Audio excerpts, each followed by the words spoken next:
कीड़े मकोड़े इबादत करते हैं। पांचवी घड़ी चौपाए जानवर इबादत करते हैं। बिस्मिल्लाहिर्रहमानिर्रहीम। अस्सलामु अलैकुम वरहमतुल्लाहि वबरकातुहू। आदम का और कायनात का निज़ाम आदम अलैहिस्सलाम से चला, और उलूम की दुनिया, कायनात की दुनिया, जमीन के नीचे आसमान के ऊपर की दुनिया, ये निज़ाम भी आदम अलैहिस्सलाम से शुरू हुआ। अल्लाह ने इल्म दिया अपने इल्म में से। आज हमारा उन्वान एक अनोखा है कि हजरत आदम अलैहिस्सलाम ने अपने बेटे को क्या खुफिया इल्म सिखाया था।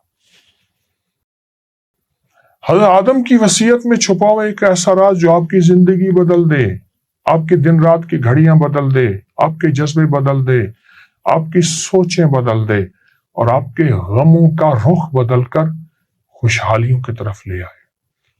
हाँ, और सुनिए, और दिन रात की 12 घड़ियां जो आपकी तकदीर बदल दे। उन 12 घड़ियों की कदर ना करने वाला बदनसीब होगा, शक करने वाला बदनसीब होगा। मैं कोई चीज बगैर हवाले, मुस्तनद सबूत के बगैर बात नहीं कर रहा। अगली बात, अगर जिंदगी में उरूज व कमाल चाहते हैं, इन घड़ियों की कदर करें। और जिंदगी में अगर चाहते हैं कमाल मिले, उरूज मिले, इज्जत मिले, तरक्कियां मिले, औलाद के बख्त नसीब मुकद्दर अच्छे हों, तो इन लम्हात, इन घड़ियों को अपनी जिंदगी का सरमाया बनाए। मैं एक रिवायत बयान कर रहा हूं। मोहम्मद बिन इसहाक रहमतुल्लाह अलैह से रिवायत है, जब हजरत आजम की वफात का वक्त करीब आया, उन्होंने अपने बेटे हजरत शीस अलैहिस्सलाम को बुलाया और उन्हें वसीयत की। उन्हें दिन और रात के औकात सिखाए, उन्हें हर घड़ी में मखलूकात की इबादत का इल्म दिया और बताया कि हर घड़ी में एक खास मखलूक अल्लाह की इबादत में मशगूल होती है। और फिर फरमाया, बेटा शीश, मेरा वक्त करीब आ गया है। ये दुनिया फानी है, हर नफ्स को मौत का जायका चखना है। ए अल्लाह के नबी, आपके बाद कौन अल्लाह का पैगाम लोगों तक पहुंचाएगा? अल्लाह ताला ने मेरे बाद नबूवत के लिए मेरे बच्चों में से आपको चुना है। बाबा जान, आपके बाद इस अमानत की हिफाजत कैसे करूंगा? मुझे नसीहत फरमाइए ताकि मैं अल्लाह की मर्जी के मुताबिक चल सकूं। बेटा, सबसे पहले ये जान लो कि दिन और रात के औकात को अल्लाह ने बड़ी हिकमत के साथ तकसीम किया है। हर घड़ी एक खास मखलूक अल्लाह की इबादत करती है, और आसमानों और जमीन का एक लम्हा भी उसके जिक्र और तस्बीह से खाली नहीं है। अब्बा जान, मुझे बताइए, इन घड़ियों को मैं कैसे पहचानूं और किन लम्हों को इबादत और कबूलियत के लिए मुंतखब करूं? दिन की 12 घड़ियां हैं। 12 घड़ियों की आप तरतीब सुन लें और गौर से सुने, तवज्जो से सुने। पहली घड़ी इंसान के लिए है, चाश्त के वक्त सजदे करते हैं। दूसरी घड़ी फरिश्ते नमाज पढ़ते हैं। तीसरी घड़ी परिंदे इबादत करते हैं। चौथी घड़ी जमीन पर रेंगने वाले मकोड़े इबादत करते हैं। पांचवी घड़ी चौपाए जानवर इबादत करते हैं। छठी घड़ी मुकर्रब फरिश्ते इबादत करते हैं और इस वक्त बनी आदम के लिए इस्तिगफार करते हैं। सातवीं घड़ी है वो वक्त जब फरिश्ते दाखिल होते हैं और सब इबादत में मशगूल होते हैं। आठवीं घड़ी आसमानों और जमीनों की इबादत का वक्त होता है। नवीं घड़ी अर्श के गिर्द मौजूद फरिश्तों की इबादत का वक्त। 10वीं घड़ी वो वक्त जब हवा पानी पर उतरती है, जिन पानी के किनारे से भागते हैं, क्योंकि अगर ऐसा ना हो तो शयातीन पानी को खराब कर देते हैं। बहुत बड़ा राज है, गौर से सुनिएगा। और 11वीं घड़ी नबियों और सिद्दीकों की रूहें अल्लाह के पास हाजिर होती हैं। अंबिया कराम की और सिद्दीकीन की रूहें अल्लाह के पास हाजिर होती हैं। 12वीं घड़ी सूरज के गरूब होने का वक्त, और यही दिन की 12 घड़ियां हैं। अब रात की 12 घड़ियां सुनिए तवज्जो से।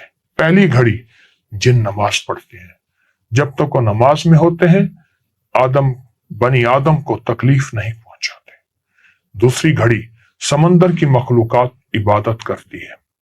तीसरी घड़ी زمین کے نیچے بسنے والی مخلوقات عبادت کرتی ہیں۔ چوتھی گھڑی صبر کرنے والوں کی عبادت کا وقت ہوتا ہے۔ پانچویں گھڑی آسمان کے اوپر موجود مخلوقات عبادت کرتی ہیں۔ چھٹی گھڑی بادلوں کی عبادت ہوتی ہے۔ ساتویں گھڑی جب تمام مخلوقات سو جاتی ہے اور سکون ہو جاتا ہے۔ آٹھویں گھڑی سحر کے وقت عبادت ہوتی ہے۔ نویں گھڑی آسمانوں کے فرشتے عبادت کرتے ہیں۔ 10ویں گھڑی جب آسمانوں کے دروازے کھلتے ہیں، فرشتے اپنے پروں سے جھاڑتے ہیں، زمین پر مرغ بانگ دیتے ہیں، اور جو کوئی بھی اس وقت اللہ سے کچھ مانگے اللہ اسے عطا فرماتے ہیں۔ سبحان اللہ، سبحان اللہ۔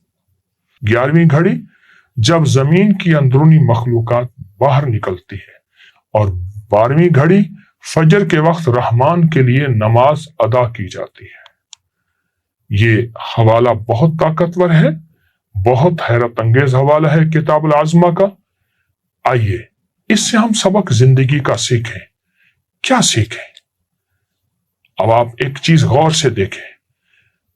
آدم علیہ السلام نے جو کچھ فرمایا اور اس میں 12 گھڑیاں فرمائیں، ان 12 گھڑیوں میں سب سے پہلی گھڑی چاشت کا وقت ہے۔ میں آپ کو صرف ایک عمل دیتا ہوں، اور بنی آدم چاشت کے وقت سجدے کرتے ہیں۔ نماز فجر سے 1.5 پونے 2 گھنٹے کے بعد چاشت کا وقت شروع ہوتا ہے۔ غور سے سنیے گا۔ اور جب نماز ظہر ہوتی ہے اس سے پہلے جب سجدہ نہیں کیا جاتا، زوال کے وقت سے پہلے تک چاشت کا وقت رہتا ہے۔ میں نے ایک عمل بتایا، بہت لوگوں کو بتایا، اور اگر آپ چاہتے ہیں دن کی 12 گھڑیاں، رات کی 12 گھڑیاں، اس میں آپ کے لیے بخت مقدر کے، رزق وسعت کے، رحمت کے، عافیت کے دروازے کھولیں، تو چاشت کی 4 رکعت پڑھیں، 2 کر کے، اور پڑھنے کے بعد صرف اور صرف ایک تسبیح سورۃ الم نشرح کی پڑھیں۔ اللہ اکبر۔ اول آخر 3 دفعہ درود شریف، ایک تسبیح الم نشرح کی۔ میں نے جتنے لوگوں کو بتایا یہ عمل، سال سے اس فقیر نے خود کیا، معمولات میں ہے۔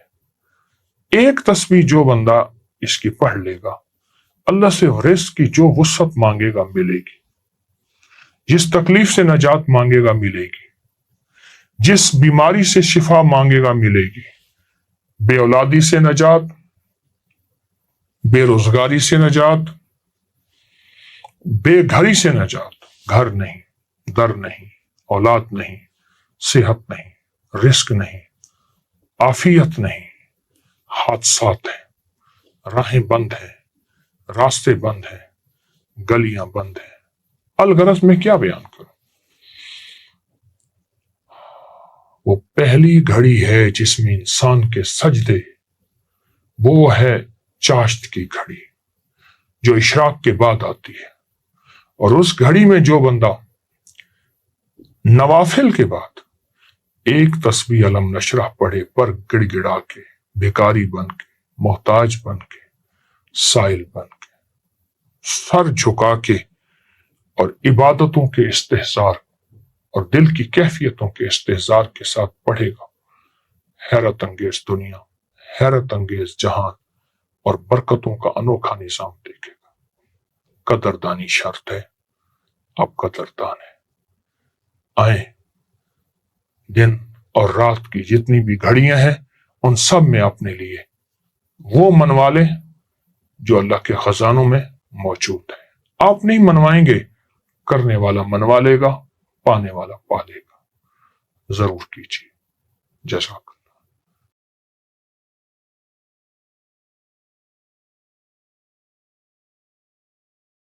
اس ویڈیو کو لائک کریں، شیئر کریں اور سبسکرائب کریں تاکہ آئندہ آنے والے سب ویڈیوز آپ تک پہنچ سکیں۔